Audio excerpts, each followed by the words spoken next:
We're going to start with the 8 mana Geo Sculptor Yip. I'm going with Yip now, okay? Geo Sculptor Yip. It's a 8 mana 4/8. Seems shitty. Straight up shitty. At the end of your turn, summon a random minion with cost equal to your armor up to 10. I love it. Straight up love it. You get a random minion that costs as much as you have armor. So you're obviously going to play him when you have 10 armor. So you play an 8-drop and a 10-drop at the same time. I think Yip would be better if the effect would go up to 12. Yes. Yes, he would. This into Yasha-Rush into another minion? No, doesn't work. Okay, why does this into Yasha-Rush into another minion not work? Simple matter of fact, guys. You summon Jip, end of turn effect, summons Yasha-Rush, end of turn done. Okay? So I like it. I don't know how good it is. I think armor is a viable resource now, more than just shield slam. It's just a power creep. It's a super power creep. It's like Control Warrior on turn 8, you jam it out, you get a super strong minion. He doesn't get killed, your opponent is fucked. So it's like you brawl, he does something, you play Yip, and he gets the Yips. He gets the Yips, you know? So I like it. I like it. Can't speak for how strong it will be because I don't overly know how strong Warrior will be in total. But with a new Talisman, with a Geosculpture, I see Control Warrior coming back with Garrosh eventually because Garrosh is a nice clear opportunity. So there is a potential for Control Warrior. I need to see more Warrior card, obviously, to kind of rate that. But right now I'm feeling good. I had the Yips once, cannot say it was pleasant. Yeah, Barney Stinson had the Yips once too. And screwed it up with Heidi Klum and some other models. So, yeah. Poor feller, I guess. It seems like the set is going to have 2-drop for each hero that does the hero power. Like Shaman 2-drop, choose a totem card, and the 2-drop Warlock draw a card. Color box, I feel so too. But on top of that, the expansion has too many power creeps. Don't you think this is an already winning card? No. Okay, so Geosculpture Yip is obviously really good if you already have armor. That means you can't be losing. So he's a card that won't save you from losing. Why? Since if you're already getting pressured, if you have no armor, he's useless. So he is could be considered a win more card, what Moormonger is saying, what Joris is saying, because you're already, like if you already have armor, if you already are safe, then it might be a win more card. But you have to also consider what classes are you playing against. Against an aggro deck, Yip is probably not good. But against a fellow Highlander deck, against a fellow control deck, against Priest, against Mage, against Warlock, he might be the good card to actually choose because he works in those decks. What he is, in the end, is an insane power creep. You jam him out, he summons a strong minion, you don't kill him, you lose the game in the long term. And that's what Yip kind of is. I wouldn't say he's a win more card. I think he's a win because of card. If you like, you know, play your deck. So he's just a win condition in a deck. I would call him a win condition, not a win more card. Will 0 armor cost a whiz other 0 drops? Yes. So if you have 0 armor, you summon a 0 cost minion. Therefore, it's not the worst to have 0 armor. Okay? Nicholas, I can do that later. Tolerant, good morning. A wonderful good day. Good morning, Pompek also. How's life? StarCraft 2 is trying to lure me and don't. Do you think Ironhide will see some play? No. Ironhide will never see play. The card has only one purpose and one purpose is never enough. What happens if you have 6 armor but you don't have a 6 mana minion? Josiah, you summon a random minion. You don't recruit. You don't recruit. You summon. You summon. So that what makes Yip so good. If it would be recruit, he wouldn't be good. He wouldn't be good if it was recruit because your armor has to match what you have in the deck. But he goes crazy. Summon Doomsayer and you're screwed up. Well, don't play it with 2 armor. Don't play it with 2 armor. So yeah. Oh shit, Yesaya, I see. Now you get it. Now you get it. Yep. That's where the geosculpture goes crazy. Exactly. The situation where you understand that he doesn't recruit, he summons. Which just makes him like super crazy. So, conclusion of the card, playable in constructed, playable in tournaments, fun in arena. Probably if you lose an arena already, he's not going to save you. It's going to be a good card. I trust that people will make it work in constructed. Yes. Then we also have a new Warlock Legendary. And now behold, all the people laughing about me yesterday, hyping the giant 3/9 demon. Do you remember this 3/9 demon for 9? Where everyone was laughing about it, like, Pony, it will never see play. You fool. Yeah. Skull of Manary or Manari. It's a 5 mana Warlock Legendary weapon, which says at the start of your turn, summon a demon from your hand. Let's remember our friend, the 9 mana 3/9 that has taunt, and on Death Rattle summons 3 1/3s with taunt. Ha! Skull of Manari makes that work out really well, doesn't it? The Warlock weapon is not crazy insane, but it allows you to do some good stuff. One problem with the card is, does that mean before you draw a card or after you draw a card? Before you draw a card. Should be. Alamabot cousin card, yes, but better. Because it's in, like, Alamabot can get killed by everything. Skull of Manari can only get killed by ooze. That's the thing. It being a 5-drop makes it not OP. Bangarang. And there you're hitting the exact point. It makes it not OP. And that's the important part. The legendary weapons shouldn't be OP. They should be strong. They should be good. But please don't be OP. Does it lose durability after each summon? I'm still saying no. But I haven't found a relatively safe call for that. Right now, the only thing I predict it's a no. I don't even know. Sorry, Atlas. I don't know who you are and why you're presenting a card for Kobolds versus Catacombs. Offense. So the skull is really good with Void Lord. Woo! That's what he's talking about, guys. Void Lord profits from that tenfold. Tenfold, boys. You can just summon this guy and go crazy. And that's what we want to see, you know? What we want to see. Is this the same summon as the Warrior Legendary? No. This summons from your hand. Summon from hand. That's important. Okay. So, yeah. A Diabolo. Is it Diabolo? Should it be Diabolo? And I just reading an I as an L or an L as an I? Ice Mania Gaming. Good morning. Good morning, Gyps. Also, wonderful good day. So, Skull of the Manari is a good card. You can play it in a Demon Warlock, but it's not a broken OP card. That's the thing. It's good, but not OP. And that makes it quite nice to play, and we're going to have some fun. Why does it have 3 durability? This is...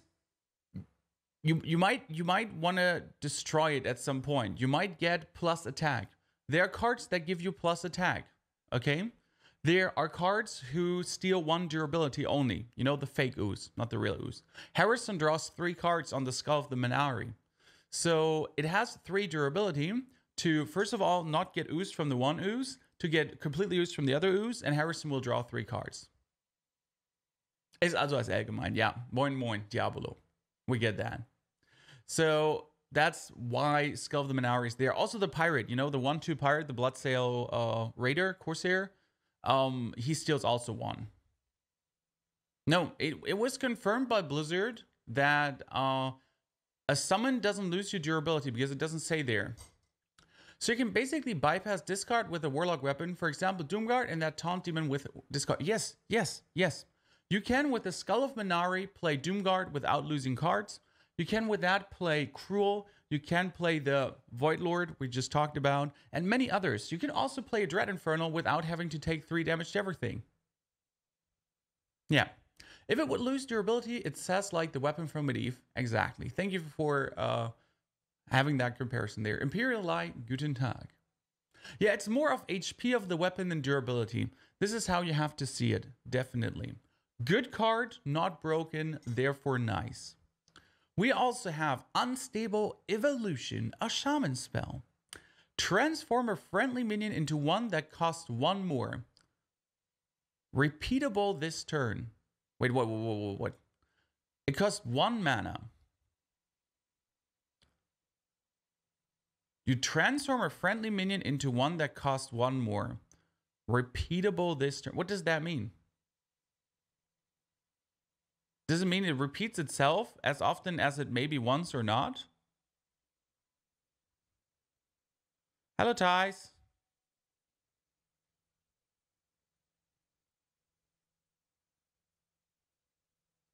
Okay, since I'm not gonna turn the sound up, I'm not sure. So it can do this.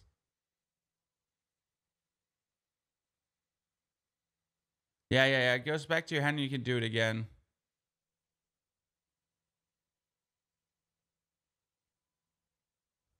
Well, that's good. I like it.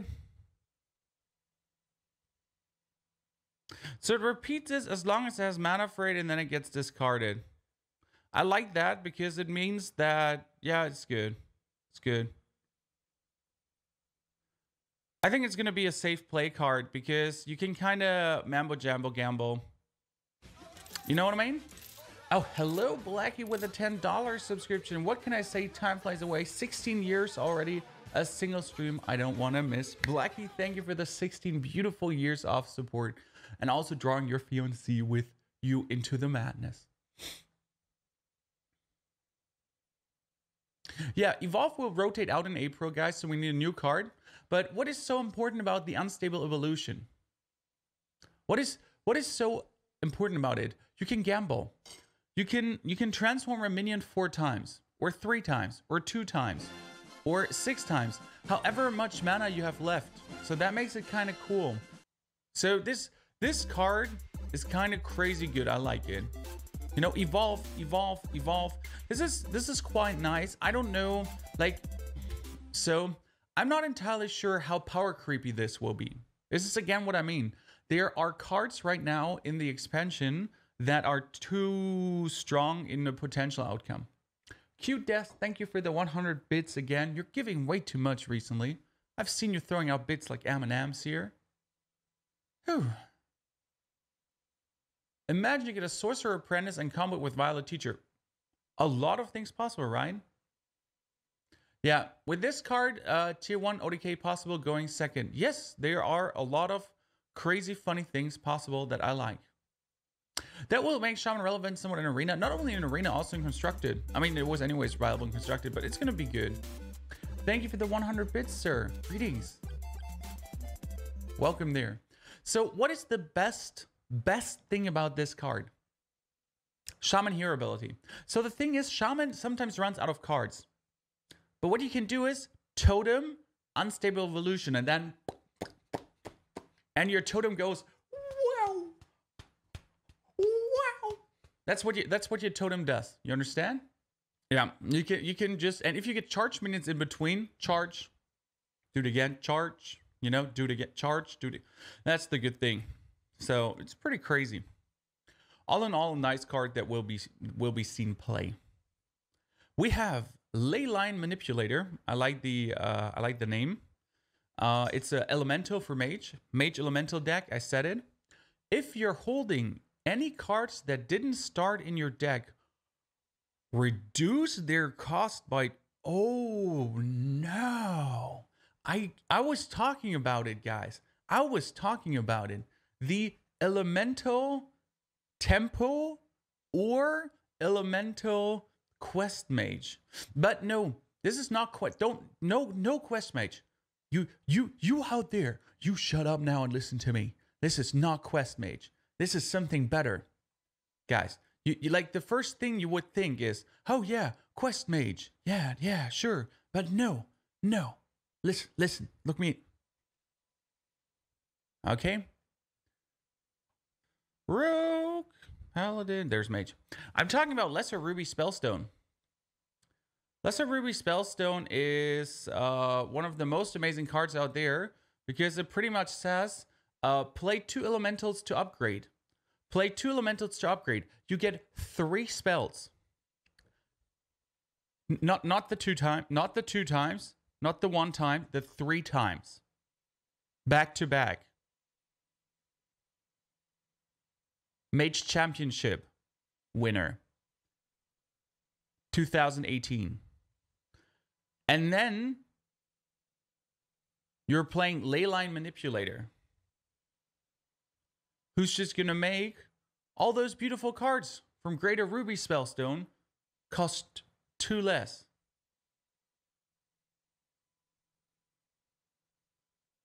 That's amazing. So, and you can get a Leyline Manipulator from Servant of Calamus. Yes, you can. So all in all, already together, seeing this combination of the mage cards makes me really happy. This is gonna be good. Does this discount cards that started in your hand? No. Read again. If you're holding any cards that didn't start in your deck, everything that you get from Primordial Glyph, from Kabbalist Tome, from the Ruby, from the 1/1 spellbook that gives you a random spell too, all those cards get discounted by Leyline Manipulator, but no other cards. Not in your deck. And it is 4/5 and an elemental. It has everything to be broken. It's a Yeti body plus elemental plus effect. It's crazy. If you're holding any card, yes, obviously. If you also discovered minions, guys. So I was obviously only selling spells, but if you discovered minions too, for example, if you play a 4-mana elemental, you discover either the spell that does 2 damage, the small flame blast, or you discover with the Servant of Calamus an elemental, yes, that gets reduced too. You would play Syndragoza, yes, that would get reduced too. Everything that you get anyhow. Everything that you get anyhow.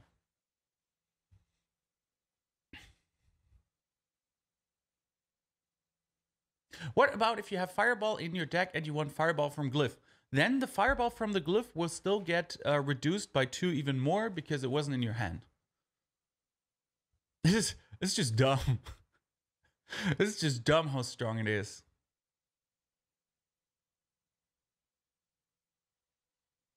Yeah, Kazakus. Kazakus too. If you get a Kazakus spell, and then you can play Leyline Manipulator, and the Kazakus spell will cost 2 less. Fatao, welcome back. Fatao, isn't that a welcome back to the community? Thank you for your subscriptions, Fatao. Good damn pleasure to have you there. So, all in all, the card is crazy. Yes. Malchezaar value. I don't know if it works with Malchezaar because technically the cards from Malchezaar get put at the start of the game into your deck. So they might start in your deck. I don't know how Blizzard reacts on that, you know? Guys, but it says in your deck, not in your hand. It says in your hand. If you're holding any cards that didn't start in your deck, reduce their cost by 2. So holding cards not in the deck by 2. Also Elise, guys, the new Elise. It's crazy. Thalis, your share button will appear at some point. It might take a day. Thank you for the resubs already, bro. Don't you worry, it's gonna come. So the card is straight up crazy. Tier 1, tier 1 too strong.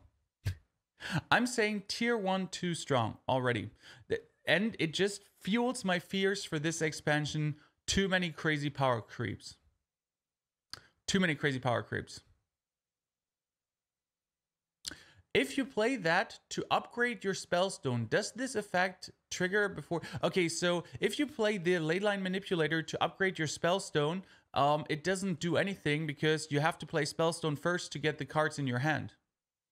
Obviously, if you have a spellstone and you're going to play Leyline Manipulator, you're not going to play the Leyline Manipulator until you play the spellstone. So this is a turn 6 play. Spellstone, boom, Leyline. Okay? That's where we're going with this. This is going to be crazy. Yeah, the winner will be who top decked the broken card first, and that's kind of what I fear for the next expansion. That's why I'm semi-excited for it. I'm going to play Catacombs, but Constructed might be a bit dumb. Might be a bit dumb-ass. The Spellstone didn't start in your deck. Interesting consideration. If the Spellstone would get discounted too, because technically it's also not starting in your deck. Can't say about that though. Dallas, you found the button. Thank you for your 6 beautiful months of support. Good coffee times. And Corcodits with the 14. Look at this. 14, 6, new sub, 13, 18, 16, 3, another 16.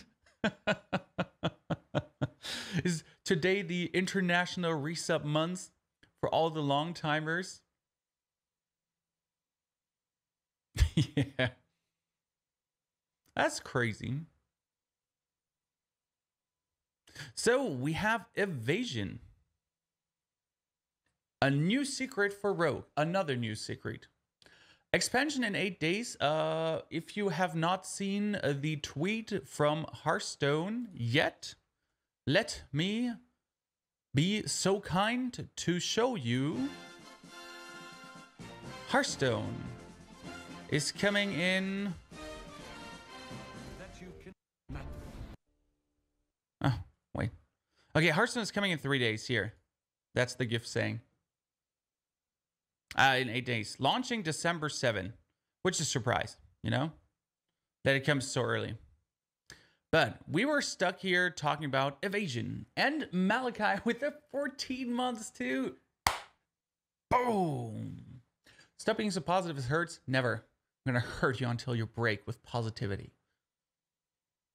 Malachi and Cockerdids, you're sub-brothers now. No choice. So, after hero takes damage, become immune this turn. That's I don't think it's good. I don't really think it's good because like Evasion would assume that your opponent already has a lot of minions out. So Evasion can only trigger in the enemy's turn. That means that if for Evasion to be useful, he would need a lot of minions out. If your opponent already has a lot of minions out, then it's not worth it. As a rogue, you're fucked if your opponent has a lot of minions out. So I don't think it's really good. Yeah, Evasion is a downgraded ice block that can save your ass one turn. But the problem with the rogue is, guys, after you take damage with rogue and you save yourself a turn, how are you gonna win? How are you gonna win? So Mage has the opportunity to survive Fireball, Fireball, Frostbolt, to survive Pyroblast, stuff like that, obviously. Obviously, Rogue also has the opportunity to go for Leroy, Shadow Step Leroy. But if you really come to the position where you need an evasion, you're most likely going to die next turn. If take damage for fatigue then triggered, no. Secrets can only trigger in the opponent's turn. Secrets can only trigger in the opponent's turn. Can't trigger in your own turn. I don't like the card. I don't think it's good. Sorry.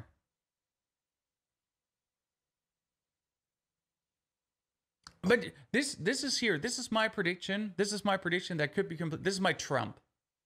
You know, this is my Trump of predictions. I'm saying it's not good. It's an opinion card. It's an opinion card. I don't see how a rogue wins with one more turn. Usually you use a vanish for that. You know, the new rogues, the numerical rogues, they do vanish, then they put out double Arcane Giant, and then they win next turn, like that. So I might be completely wrong about this card. I might be completely wrong about this card, but I am going with it's not going to be played and you're expecting too much. Here, wait. After you take your hero takes damage, does that mean if the damage is lethal, you still die before becoming immune?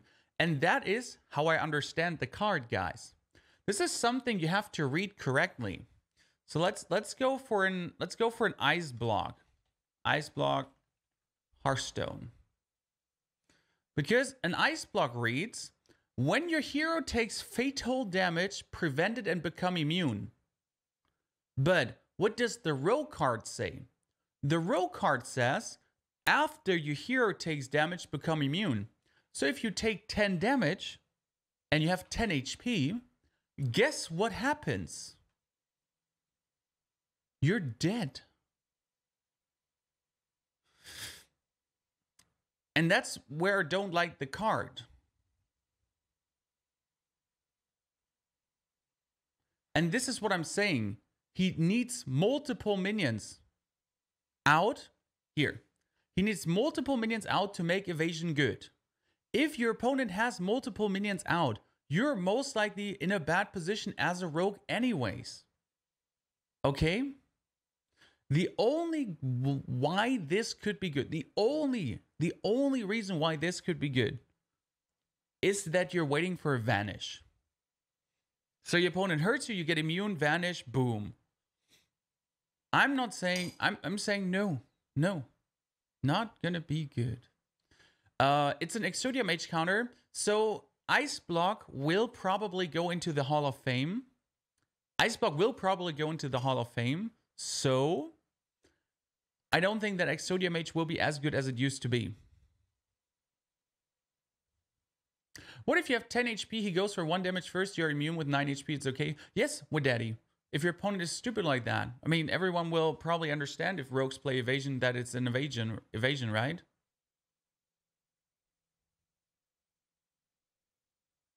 So, I don't know. Again, it's not a bad card. It's not a bad card. I'm saying it's overestimated. A lot of people overhype it, and it won't see that much play. My opinion, call me out, guys. Call me out for it. Go back to this video and mark my words. I might be completely wrong here, and I underestimate maybe one of the strongest cards in the whole expansion. But we will see. Then we're going for the Furlborg Mossbinder. I always liked Furlborgs in World of Warcraft. Murder a lot of Furlborgs and steal their totems. Yes. Who remembers those quests? Where was it? In the Corrupted Forest. How was the how was the forest called again? Where the Scourge was already invading and everything was corrupted, and there were some really good quests. There was also this water elemental you could farm. I don't know for what. Oh yeah, there's this water elemental elite you could farm for water essences. Fellwood, exactly. Fellwood. Thank you. So, it's a Furlborg Mossbinder. It's a 5 mana 1/1. Transform a friendly minion into a 6/6 elemental. So it's technically a 7/7 for 5 mana. It's technically good. So good for Shaman, good for Paladin. Can be played with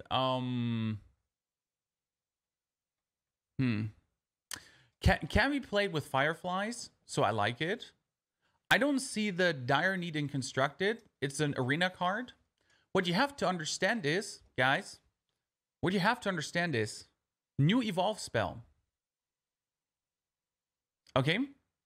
You go for Totem, Fillbark Mossbinder, Evolve. So this is pretty good. Also, what you have to see is, guys, you can you can trade. The 6/6 should be a 6-drop. You can trade and then transform the minion into an elemental. I don't get it. Why is that more useful than a 6/6 minion for 5? Okay, you have a 4-drop out, guys. Okay, you have a 4-drop out. He's a 4/5. You trade the 4/5 into his 4-drop. Your minion is a 4/1. Transform it into a 6/6. You play the new Murloc, who summons a basic Shaman Totem. You transform that totem into a 6/6. So all in all, this card has a multitude of opportunities to kind of work out good. And I like it. I think it's going to work out. The elemental doesn't even trigger the elemental battle cries. Yes. Still though, as some people said, for Jaina, Death Knight, it might be a card. This is not crazy good. This is not, oh my fucking god, is this great? But with Evolve, this is great. With Evolve, this is an insane card. With the new Evolve, this can work out. With the, and here it comes, Death Knight, it can also work out really good. It's a 5-drop, guys. An evolvable 5-drop. And that makes it good. So, definitely has some opportunities. It's like the Racketeer. Actually, Racketeer is better because Racketeer summons himself and the 6/6. So it's 2 minions to evolve. Where Furlbark Mossbinder transforms something, so there has to be something, and then evolves. In Arena, this is kind of a Blessing of Kings, even a bit better for all classes. I think that's how you can see it. I think the 6/6 elemental will probably cost 6. I don't see any confirmation for that right now, sadly. But I assume that the elemental is a 6/6. So yeah. Definitely best card I've seen from this reveal is the Warlock Legendary and the Warrior Legendary. I like Skull of the Minari definitely for my Void Lord. I'm gonna play it. I'm gonna play Void Lord, and we're gonna have some good time. I'm looking forward to it. Only problem I see with this card, it could waste a whole turn. Counter argument, it doesn't matter because even if you waste a whole turn, you have Twisting Nether, you have Doom potentially to draw more cards. So it doesn't have the big downside that you want to give it at some point. Therefore, it's like, it's okay. Not crazy good, but definitely okay. Liking it, but then again, this denies, this is like the Duskbringer, guys. The Leyline Manipulator is like the Duskbringer. It's too strong in my opinion, and it makes me unhappy to even look at that card. I'm going to play the card. I'm going to play the OP shit. Jensen, sleep well and see you soon again. Pleasure to have you had here for the time you were. Yeah. Snova, also greetings. Any new anti-weapon cards? So far not, but we have 3, 4. We have the Ooze. We have the other Ooze, we have Harrison, and we have the Pirate. So it's kind of okay what we actually have all in all. But yes, those were the cards to talk about. Those were the cards we've seen.